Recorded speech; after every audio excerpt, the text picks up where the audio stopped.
Hello साथियों, मैं DK Dwivedi आपके अपना चैनल अपना हिंदी परिवार में आपका स्वागत करते हैं।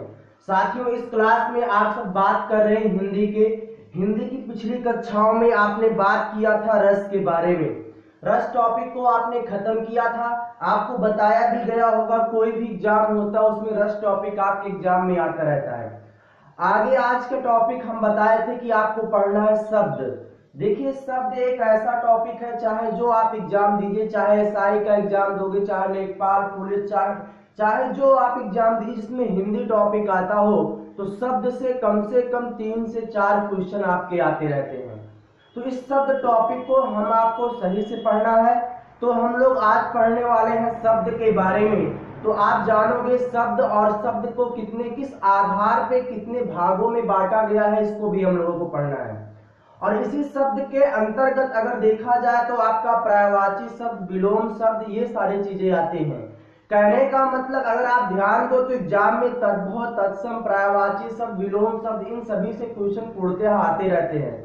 तो यहाँ पे हम लोग पढ़ने वाले हैं शब्द के बारे में। जो लोग चैनल पे नए होंगे चैनल को सब्सक्राइब कर लीजिए और वीडियो को पूरा देखिए और ज्यादा से ज्यादा अपने मित्रों के साथ शेयर किया करिए।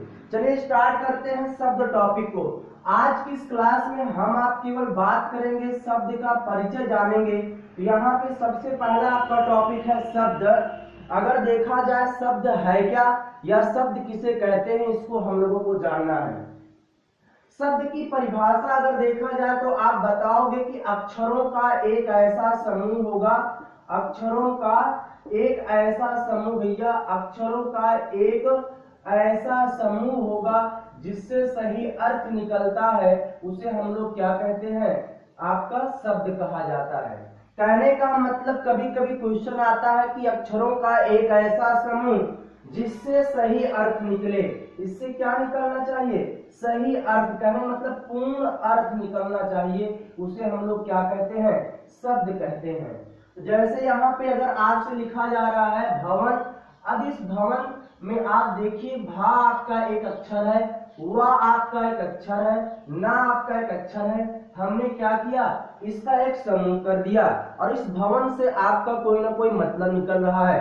तो आपने कहा क्या, अक्षरों का एक ऐसा समूह जिससे सही अर्थ निकलता है, उसे हम लोग क्या कहते हैं, अब शब्द कहते हैं। शब्द को देखिए कई आधार पर बांटा गया है। शब्द को अगर देखा जाए तो आप बताओगे रचना के आधार पे भी शब्द को बांटा गया है। पूछता है आपके एग्जाम पे रचना के आधार पर शब्द कितने होते हैं, बहुत बार आया है। रचना के आधार पर शब्द आपसे पूछता है। इसको हम लोग व्युत्पत्ति के आधार पे भी शब्द कहते हैं। कभी कभी क्वेश्चन आता है व्युत्पत्ति के आधार पे शब्द कितने होते हैं। अगला देखा जाए आपका इतिहास के स्रोतों के आधार पर, इतिहास के स्रोतों के आधार पर शब्द, इतिहास के स्रोत के आधार पर शब्द कितने होते हैं, ये भी जानना है हम लोगों को। अगला शब्द में कभी कभी क्वेश्चन आता है कि रूप के आधार पर शब्द कितने होते हैं, रूप के आधार पर शब्द कितने होते हैं, रूप के आधार पर भी शब्द हम लोगों को जानना है। तो इस प्रकार के क्वेश्चन आप सबके यहाँ आते हैं। तो यहाँ पे हम जानेंगे रूप के आधार पे शब्द। कभी कभी क्वेश्चन आप सबके यहाँ आता है अर्थ के आधार पे शब्द कितने होते हैं। तो यहाँ पे ध्यान देना, कहने का मतलब शब्द को कई आधार पर बांटा गया है। इन सारी चीजों को आपको समझना है। सबसे पहले आप बात कर रहे हो रचना के आधार पे शब्द। तो रचना के आधार पे शब्द जो होते हैं साथियों, तो आप बताओगे 3 होते हैं। रचना के आधार पर शब्द कितने हो गए, 3 हो गए, ये आपने पढ़ लिया। अगला हम बात कर लेते हैं इतिहास के स्रोतों के आधार पर। इतिहास के स्रोतों के आधार पर साथियों शब्द जो होते हैं कितने होते हैं, 5 होते हैं। अगला आपका रूप के आधार पे भी शब्द पढ़ना है। रूप के आधार पे शब्द कितने होते हैं, 2 होते हैं। और अर्थ के आधार पे शब्द की अगर हम बात करें तो 4 होता है। तो आज की इस क्लास में आप बात कर रहे हो शब्द के बारे में।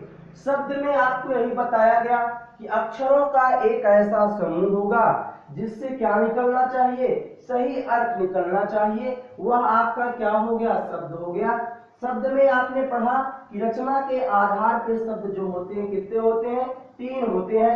इतिहास के स्रोतों के आधार पे बात करें साथियों तो ये 5 होते हैं। रूप के आधार पे मैं बात करूं तो 2 होते हैं और अर्थ के आधार पे कितने होते हैं, 4 होते हैं। आप ध्यान से इस टॉपिक को पढ़िए। शब्द टॉपिक से मैं बार बार कह रहा हूं कि अगर कोई भी एग्जाम देने जाओगे आपका 3 से 4 क्वेश्चन आना ही आना है, कहने का मतलब 4 नंबर आपका कंफर्म करना है। अब आप देखते होंगे एग्जाम में आपका तद्भव तत्सम आता है, देशज विदेशज आता है, रूढ़ यौगिक शब्द आते हैं कोई ना कोई ना। अगर चलिए ठीक है तद्भव तत्सम आया, उसके बाद पर्यायवाची विलोम से कम 2-2 क्वेश्चन आता ही आता है। तो ये सारे के सारे टॉपिक जो है ये शब्द के अंतर्गत ही हम आप पढ़ने वाले हैं। तो शब्द आपके लिए इंपॉर्टेंट है। तो यहाँ पे आपने यही ध्यान दिया कि अक्षरों का एक ऐसा समूह होगा जिससे सही अर्थ निकलता है, उसे क्या कहते हैं, शब्द कहते हैं। और शब्द को किस आधार पे बांटा गया है ये भी आपने पढ़ लिया। चलिए साथियों एक एक के बारे में हम आप चर्चा करेंगे, समझेंगे। तो सबसे पहले आज की क्लास में हम आप पढ़ने वाले हैं रचना के आधार पे शब्द। तो यहाँ पे हम लोगों को ध्यान देना है रचना के आधार पर शब्द। तो ध्यान से समझिए, अच्छा टॉपिक है आपके लिए, एग्जाम में बहुत ज्यादा क्वेश्चन आते रहते हैं। रचना के आधार पे शब्द। अभी आपसे पूछा गया था कि रचना के आधार पर शब्द कितने होते हैं, तो आप बताओगे रचना के आधार पर शब्द जो होते हैं वो 3 प्रकार के होते हैं। रचना के आधार पर शब्द कितने होते हैं, 3 प्रकार के। साथियों आप इस वीडियो को ज्यादा से ज्यादा शेयर किया करिए और वीडियो को पूरा देखा करिए और अपना सुझाव कमेंट बॉक्स में जरूर दिया करिए ना। यहाँ पे ध्यान देंगे रचना के आधार पे शब्द कितने हो गए, 3। नाम जान लेते हैं कौन कौन से हैं।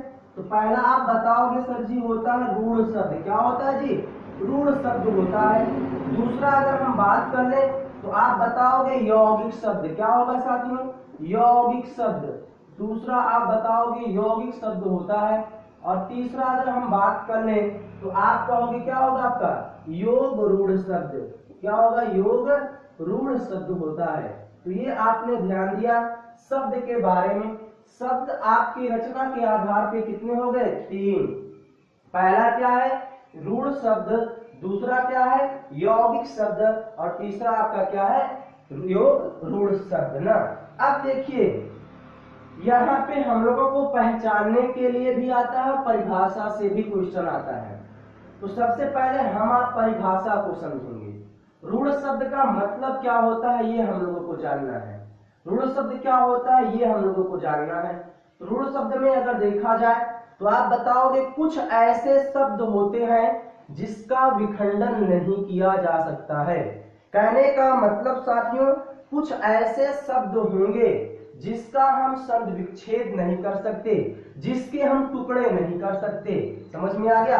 आपने कहा क्या, कुछ ऐसे शब्द होते हैं जिसका विखंडन नहीं होता है। विखंडन कहें तो जिसका शब्द विच्छेद नहीं होता है तो उसे हम लोग क्या कहते हैं, रूढ़ शब्द कहते हैं। अब आप कहोगे अलग करने की, चाहे जहां से अलग कर दें। अलग करने का मतलब जब किसी भी शब्द का विखंडन किया जाता है, जब किसी भी शब्द का विच्छेद किया जाता है तो उन दोनों शब्दों को अलग अलग शब्दों का अर्थ निकलना चाहिए। तो कहने का मतलब जब हम रूढ़ शब्द का विखंडन करेंगे तो इसका कोई अर्थ नहीं निकलता है। तो आपने यही समझा, ऐसा शब्द जिसका कोई विखंडन ना हो सके, जिसका विखंडन ना हो सके। आपने यही बताया, ऐसा शब्द जिसका विखंडन ना हो सके उसे हम लोग क्या कहते हैं, रूढ़ शब्द कहते हैं। समझ में आ गया। जिसका शब्द विच्छेद ना कर सके, जिसका विखंडन ना हो सके, वह हमारा क्या होता है, रूढ़ शब्द। अब जैसे अगर पानी शब्द लिखा है, अब इस पानी को आप अलग करोगे पानी, इसका कोई अर्थ निकलने वाला नहीं है। जैसे अगर यहाँ पे मैं चावल शब्द लिख रहा हूँ, अब ये चावल लिखा जा रहा है। अब इस चावल को अगर हम आप अलग करें तो 4 + 1 ये लिखा जाएगा, लेकिन इसका कोई अर्थ निकल नहीं रहा है।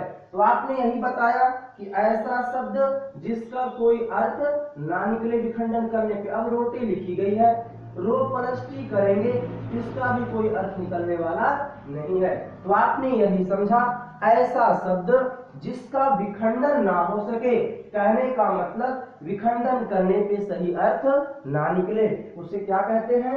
रूढ़ शब्द कहते हैं। समझ में आया? अगला हम बात करते हैं यौगिक शब्द के बारे में। अभी आपने कहा ऐसा शब्द जिसका विखंडन ना हो सके उसे क्या कहते हैं? रूढ़ शब्द कहते हैं। यहाँ पे हम आप बात करेंगे यौगिक शब्द के बारे में। यौगिक शब्द में साथियों आप यही बताओगे, ऐसा शब्द जिसका विखंडन हो सके। जिसका क्या होगा? ऐसा शब्द जिसका विखंडन हो सके, कहने का मतलब जिसका संधिविच्छेद आप कर सकते हो, वह हमारा क्या होता है? यौगिक शब्द होता है। समझ में आया? कैसे? अब जैसे यहाँ पे आप पढ़ लो विद्यालय, मैं लिख रहा हूं, अब ये विद्यालय लिखा गया है, इसको अगर आप अलग करोगे तो विद्या प्लस आलय हो जाएगा। क्या भैया? विद्या प्लस आलय आपका ये है, विद्या प्लस आलय। अब विद्या का भी अपना अर्थ है और आलय का भी अपना क्या है? अर्थ है साथ में। अब जैसे परोपकार मैं शब्द लिख रहा हूं, परोपकार शब्द लिखा जा रहा है, अभी इसको अगर मैं अलग करूंगा तो पर धन उपकार हो जाएगा। यहाँ पर का भी अपना अर्थ है और उपकार का भी अपना अर्थ है, कहने का मतलब इसका आप विखंडन कर सक रहे हो। जैसे अगर मैं यहाँ विज्ञान लिख रहा हूँ तो आप कहोगे सर जी विज्ञान का भी हो जाएगा, वि धन मैं क्या लिखूंगा? ज्ञान लिखूंगा। तो आपने यही समझा जिसका विखंडन हो सकता है वह हमारा क्या होता है? यौगिक शब्द होता है। समझ में आ गया? तो आपने यही पढ़ा, ऐसा शब्द जिसका विखंडन हो सके, कहने का मतलब उसका संधिविच्छेद हो सके, वह हमारा क्या होता है? यौगिक शब्द होता है। सबसे लास्ट टॉपिक हम आप बात करते हैं योग रूढ़ शब्द के बारे में। जानना है योग रूढ़ शब्द होता क्या है, सबसे इंपॉर्टेंट टॉपिक आपके लिए है। योग रूढ़ शब्द में होता है ऐसा शब्द जिसका विखंडन हो सके, कहने का मतलब जिसका विखंडन हो, परंतु ये क्या होता है भैया? ये किसी अन्य शब्द को संकेत करे, अन्य शब्द को संकेत करे, अन्य शब्द को संकेत करे, कहने का मतलब इसके अलावा तीसरा अर्थ निकले, वह हमारा क्या होता है? योग रूढ़ शब्द होता है। समझ में आया? फिर समझ लेना, योग रूढ़ शब्द का मतलब साथियों ऐसा शब्द जिसका विखंडन करने पर किसी अन्य पद को संकेत करता है, कहने का मतलब कोई अलग अर्थ निकलता है, तो वहां पे आपका क्या होता है? योग रूढ़ शब्द होता है। समझ में आया? जैसे अगर मैं यहाँ पे बात करूं, बहुत ज्यादा सबके यहाँ आता है, पंकज लिखा गया है। अब इसको अगर आप अलग करें तो पंकज में पंक प्लस अज हो जाएगा। पंक माने कीचड़, अज माने होता है खिलने वाला, उत्पन्न होने वाला, ताकि कीचड़ में खिलने वाला क्या होता है? कमल होता है। जैसे आप सबके यहाँ आता है चक्रपाण, क्या आता है साथियों? चक्रपाण। इसको जब आप अलग करोगे तो चक्र धन आपका क्या हो जाएगा? पाणी हो जाएगा। अब चक्र माने होता है चक्र और पाणी माने होता है धारण करने वाला, कहने मतलब चक्र को धारण करने वाला। तो किसी अन्य पद विष्णु को संकेत किया। अब मैं साथियों यहाँ पे बात कर लूं, जैसे लिखा गया है गिरिधर। अब इसको अगर आप अलग करोगे गिरि हो जाएगा और प्लस क्या हो जाएगा भैया? धर, कहने मतलब गिर को धारण करने वाला हर कौन? श्री कृष्ण। तो आप देख क्या रहे हो? ऐसा शब्द जिसका विखंडन करने पर किसी अन्य पद को संकेत करता है, वह हमारा क्या होता है? योग रूढ़ शब्द होता है। समझ में आया? तो आज की इस क्लास में आपने बात किया है शब्द के बारे में। शब्द में रचना के आधार पे शब्द कितने हो गए? 3। रूढ़ शब्द का मतलब जिसका विखंडन ना हो सके, अगर आप विखंडन भी करोगे तो इसका सही अर्थ नहीं निकलता है। अगला आपने पढ़ा यौगिक शब्द। यौगिक शब्द में हमने यही बताया ऐसा शब्द जिसका विखंडन हो ना भैया, जिसका विखंडन हो सके, वह आपका क्या होता है? यौगिक शब्द। और योग शब्द का मतलब जिसका विखंडन होता है परंतु ये किसी अन्य पद को संकेत करते हैं, वह हमारा क्या होता है? योग शब्द। जितने बहुब्रीहि समास के एग्जाम्पल होंगे सारे के सारे लगभग क्या होते हैं? योग शब्द होते हैं। तो आज की इस क्लास में आपने बात किया शब्द के बारे में। शब्द टॉपिक मैं बार बार कह रहा हूँ आपके लिए पूरा इंपॉर्टेंट है, तो आप वीडियो को पूरा देखा करिएगा और साथियों ज्यादा से ज्यादा मित्रों के साथ शेयर कीजिए और चैनल में ज्यादा से ज्यादा सदस्य को जोड़ने का प्रयास कीजिए। धन्यवाद।